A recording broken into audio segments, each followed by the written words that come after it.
I found out my dad was cheating, then accidentally became best friends with his mistress's daughter. How do you even survive that? I still can't remember the last thing I said to my dad before I found out he was cheating. I wish I could. I wish I'd said something angry or cold or at least a little less trusting. But the truth is, I probably said something dumb and cheerful, like, "See you after dinner," or "Don't forget the game later." Because I had no idea my world was about to break in half. I was 17, and my dad was the kind of man people admired. Mark. The company guy, the family man. He made time for everything: work, family, Saturday pancakes, homework help, even my terrible puns. I loved him, maybe even a little too much. He was safe. He was strong. He was good. I thought. That afternoon was so normal, it hurts to think about it now. I was sprawled on the couch, my phone dead, bored out of my mind, while Dad was in the kitchen making coffee and talking with Mom about dinner. I asked almost without thinking, "Dad, can I borrow your phone? I want to finish my puzzle game." He tossed it over with a grin and a reminder not to mess up his streak. I remember laughing. I remember thinking how nice it was, being trusted. The message popped up halfway through level 6. Not a name I recognized, Julia, but the little heart emoji caught my eye. "Miss you already? Can't wait until next time. Your smile makes everything worth it." For a moment, I was confused. Who was Julia? Some client? A friend from work? Then another message flashed. "Wish I could wake up next to you every morning." A photo came next. A dinner, 2 wine glasses. Hands I recognized as my dad's. Holding hers. I wish I could say I reacted rationally, but I froze. My chest tightened. I felt dizzy, almost sick. I looked up, saw Dad laughing at something Mom said, and everything inside me just collapsed. How could he? The question bounced around my head like a marble in an empty glass. How could he do this to her, to us? How could the man I loved, trusted, wanted to be proud of, how could he be this? I didn't say anything, not that day, not the next, not for weeks. I told myself maybe it was a mistake, that maybe I'd misunderstood. But the messages kept coming, and every time I saw him pick up his phone, turn his back, or smile at a notification, my stomach twisted into knots. I watched my mom setting the table, humming some old love song, completely oblivious. I wanted to scream. I wanted to smash the phone or throw it at him or just do something, anything to make the world feel real again. But I couldn't. I was scared for my mom, scared for myself, scared that if I said the truth out loud, it would make everything shatter for good. So I kept quiet. I drifted through the next days like a ghost, barely talking, barely eating. I started making excuses to avoid Dad. I stopped telling him about school, about my friends, about anything. Every time he tried to talk to me, I flinched. He noticed, of course, but all I ever said was, "I'm fine." I wasn't. I started writing everything down in my journal. Questions, accusations, impossible hopes. I wrote, "Why did you have to ruin everything? Why am I the only one who knows? Am I supposed to keep this secret forever? Am I a coward for not telling Mom? Or just a daughter who doesn't want her family to explode?" At night, I stared at the ceiling and replayed it all, trying to find a version where none of this was true. But there isn't one. The truth was in my hands, and I couldn't give it back. That was how my life split in two. Before I knew and after. Before, I was a daughter.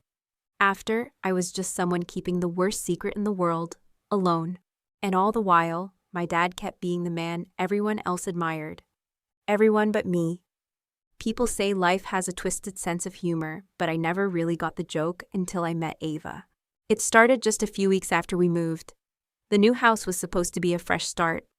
That's what my mom kept saying, trying to sound hopeful while she unpacked boxes and asked if I wanted to redecorate my room. I pretended to care. The truth was, all I felt was numb.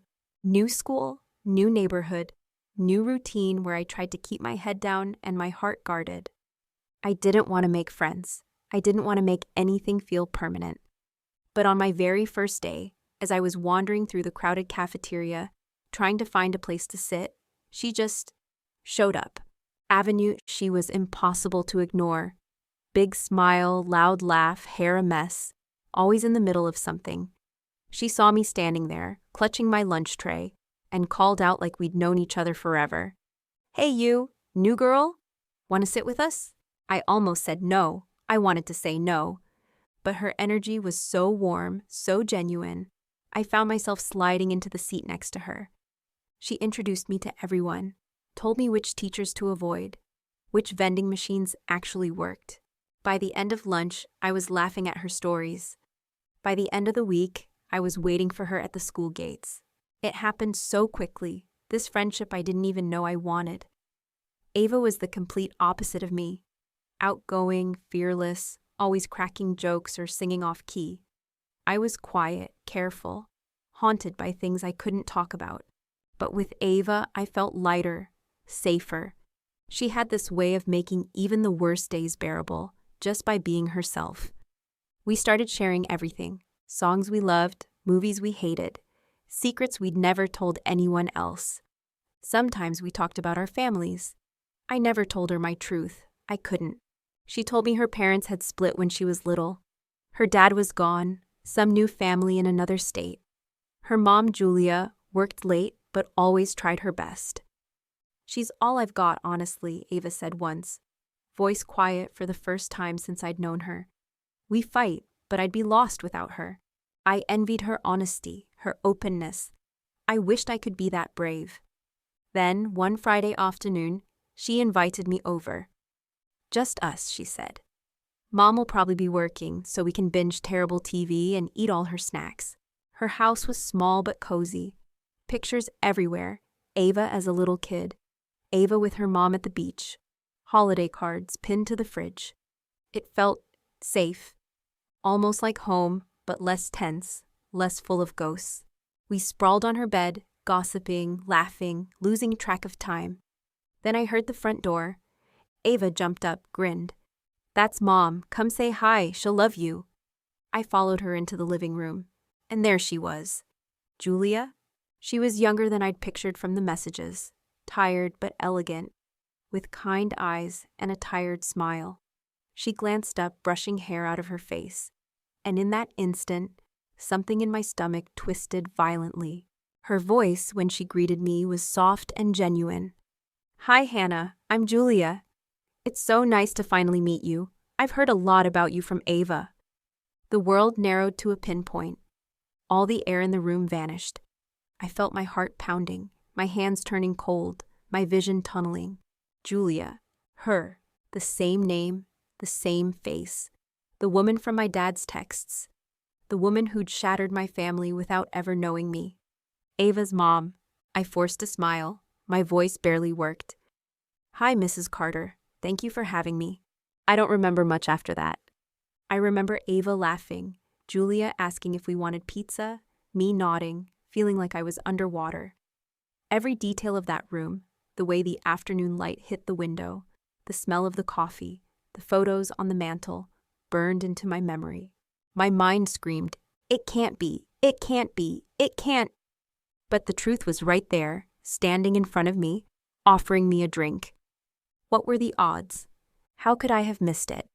How could the only person who made me feel safe turn out to be the one person I could never trust? I excused myself to the bathroom, locked the door, pressed my palms to the sink, and tried not to throw up. Tears blurred my vision. I wanted to run. I wanted to scream.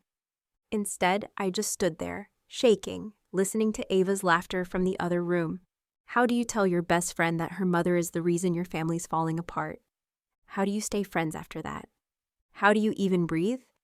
That was the day everything I thought I'd rebuilt fell apart all over again. There's no guidebook for what you're supposed to do when your best friend turns out to be the daughter of the woman your father is cheating with. Some mornings, I wake up convinced I can never see Ava again. That being near her is like pressing on a bruise that never gets better. Other times, I stare at my phone, desperate for a text from her, longing for her jokes, her stories, her voice that always managed to pull me back from the edge. How did it get so complicated? How did I get so lost? I started avoiding her at school. Not in any obvious way, no screaming matches, no public tears, just little things. Sitting at the edge of the group, pretending to be busy when she asked to hang out, taking forever to reply to her messages. She noticed. Of course she did. "Are you mad at me?" she texted one night, after I'd bailed on our plans for the third time in a week. Did I do something wrong? I stared at my phone for hours, tears burning my eyes, not knowing how to answer. What was I supposed to say? "Sorry, Ava. Your mom is the reason my family is falling apart. Sorry, Ava. Every time I see your smile, I think about the nights my dad wasn't home. Sorry, Ava. I wish I could hate you, but I can't. None of this is your fault. It just hurts to look at you now." I never wrote any of that. I just said I was busy. Again, she didn't reply after that. At home, everything felt sharper, louder, more brittle. My dad tiptoed around me, offering rides, money, small talk. Like none of it mattered. Like I could be bought back with snacks or car keys. But every time I saw his face, the words burned in my chest. I couldn't take it anymore. One night, I waited until my mom went to bed. My dad was in his office, the door half open, staring at some spreadsheet on his laptop. I knocked, and when he looked up, I saw the surprise. He wasn't expecting me. Maybe he thought I'd never speak to him again. "Dad," I said. He smiled, tired, hopeful. "Hey, kiddo, you okay?" I sat down across from him, hands shaking, my voice barely more than a whisper. "I know, about Julia, about everything." For a long time, he just stared at me, the color draining from his face. He tried to speak, but no words came out. When he finally did, it was all excuses. "It's not what you think. It's complicated. I still love your mom. You don't understand." But I didn't want explanations. "Why?" I interrupted. I hated how my voice cracked. "Why would you do this to us? Why would you do this to me? You were supposed to be better than this." He put his head in his hands. He looked older, smaller, more human than I'd ever seen him. "I'm sorry, Hannah. I made a mistake. I never wanted to hurt you." I shook my head. "But you did. You ruined everything. I don't even know who you are anymore." There were tears in his eyes, but I couldn't look at him. I couldn't bear it, the pain, the shame, the disappointment. I got up and left, closing the door behind me. I thought I'd feel better, finally saying it. But all I felt was empty. After that, everything felt off balance. My mom noticed I was quieter. My dad barely looked at me. And at school, things with Ava were getting worse. She tried to catch me in the hallway, her eyes searching mine for answers I couldn't give. I avoided her gaze, mumbling excuses, hating myself for every lie. One afternoon, she caught up to me by the lockers. "Hannah, what's going on? Did I do something? You've been acting so weird lately." I opened my mouth, but nothing came out. I couldn't tell her. I couldn't ruin her world the way mine had been ruined. She looked hurt. "If you don't want to be friends anymore, just say so." I wanted to scream. "No! It's not you. It's me. It's everything. It's all so unfair." But all I did was nod, biting my lips so hard it almost bled. She walked away, wiping her eyes, and I stood there, frozen, the guilt pressing down on me like a stone. Every night I replayed it all in my mind. The texts, my dad's face, Ava's laughter turning to tears. I hated what this secret was doing to me, turning me into someone I barely recognized, bitter, angry, alone. But most of all, I hated that I couldn't find it in myself to hate Ava. She was innocent. She was the best friend I'd ever had. She just happened to be the daughter of the woman who broke my family. How is that fair? How was any of this fair? I wished I could go back. Back to before I knew. Back to before I cared. Back to before the world split in two. But you can't unknow the truth. You just learn to carry it. I spent weeks rehearsing how I would tell Ava the truth. None of the versions I played in my head ended well. There's no right way to say, "Your mom is the reason my family is breaking apart." No script that doesn't leave both of us in pieces. But I couldn't keep lying, not to her, not to myself. If our friendship meant anything, it had to survive the truth. So one cold Saturday morning, I texted her. Can we talk? It's important. We met at the old park on the edge of town. It was nearly empty, except for a few kids on the swings and a couple walking their dog. Ava sat on the bench, hugging her knees, worry etched on her face. I took a deep breath, heart pounding so hard it hurt. Ava, I said, I need to tell you something, and I'm so sorry. She looked at me, confused, nervous. I told her everything. I told her about the messages, about my dad, about her mom, about how I'd known for weeks and tried to pretend nothing had changed, even as everything was falling apart inside me. For a long time, she didn't say anything.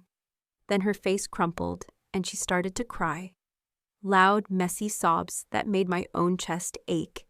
She kept shaking her head. No, that can't be. My mom. She would never. I didn't know Hannah. I swear, I didn't know. I hugged her and we cried together. Two girls who'd had their worlds smashed by the same set of adults. Neither one at fault for any of it.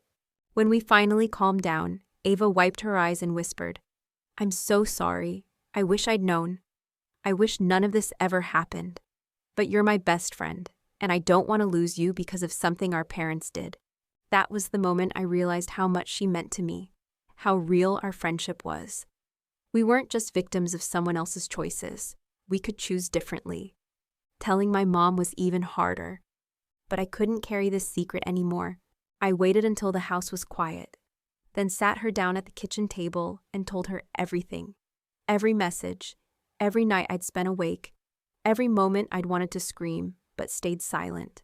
She didn't cry at first. She just sat there, hands folded tight, face pale. Then she stood up, walked to the window, and cried silently for what felt like hours.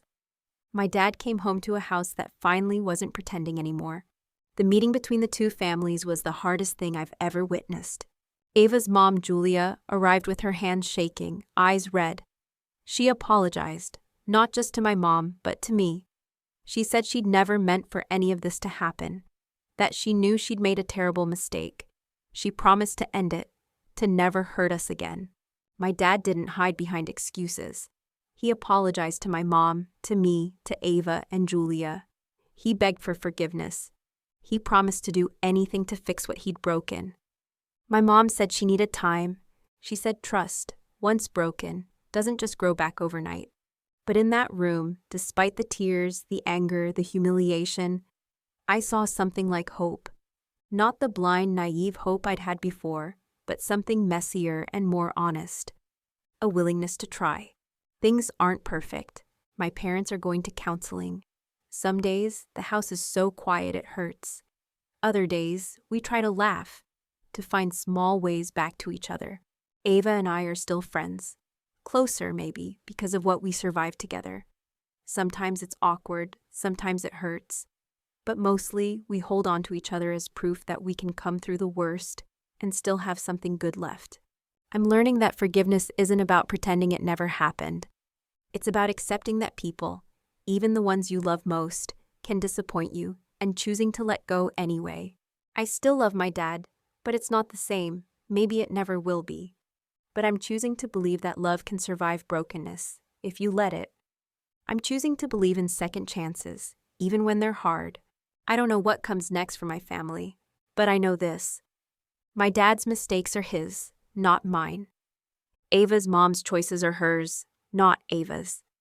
And the love between friends can be stronger than any secret, any betrayal.